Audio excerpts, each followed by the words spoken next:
Modi ji corruption खत्म ही नहीं कर सकते हैं क्योंकि देश सिस्टम से नहीं जुगाड़ से चल रहा है और पेपर लीक का मामला भी है कहीं ना कहीं जुगाड़ से जुड़ा हुआ है। अब देखिए, जितने भी उद्योगपति हैं, व्यवसायी हैं, ये इलेक्शन के समय राजनीतिक पार्टियों को करोड़ों करोड़ रुपया चंदा दे देती है और सरकार बनने से पहले ही जुगाड़ फिट कर लेती है। और राजनीतिक पार्टियां जो है इलेक्शन जीतने के लिए लाखों करोड़ों रुपया खर्च करती है, वो भी एक जुगाड़ ही है। और अगर सरकार बहुमत में नहीं आती है तो जुगाड़ ही काम देता है। यानी कोई भी देश जो चलता है उसको चलाते हैं वो सरकार, प्रशासन और जनता। अब सरकार जो सिस्टम बनाती है, यानी जो नीति बनाती है, जो सिस्टम बनाती है, उसी पे देश चलता है।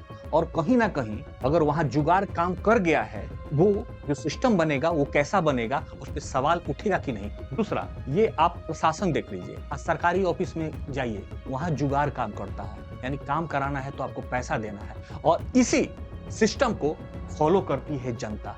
अब देखिए, धर्मेंद्र प्रधान के रीजन सामने आ रहा है, हम तो बोले पूरा सरकार बदल दीजिए, फिर भी मामला सामने आते रहेगा। कांग्रेस समय 2004 में सीबीएसई पीएमटी पेपर लीक का मामला सामने आया और 2004 से 2013 में आरपीएससी पेपर लीक के मामला सामने आया। कोई मामला सामने आते रहा और आज जो ये प्रियंका गांधी इनका रिजाइनेशन मांग रही थी, वो गहलोत सरकार के बारे में बोली थी, राजस्थान सरकार के बारे में बोली थी कि लाख कोशिश के बाद भी हम पेपर लीक के मामला को नहीं रोक पा रहे हैं, लेकिन फिर भी बार बार ये हो रहा था। मुंबई का 26/11 की घटना याद है ना?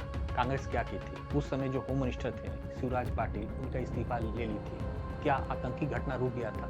नहीं। जब मोदी सरकार बना और सख्ती से पाकिस्तान के साथ पेश आया, तब घटना कम हुआ।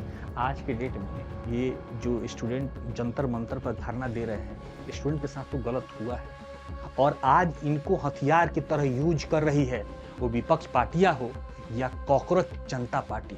अगर मोदी सरकार में हिम्मत है तो इस जुगाड़ को खत्म करें, और अगर मोदी सरकार खत्म नहीं कर सकती है तो कोई नहीं कर सकता है, क्योंकि अगर बदलाव दिखा है तो मोदी गवर्नमेंट में दिखा है।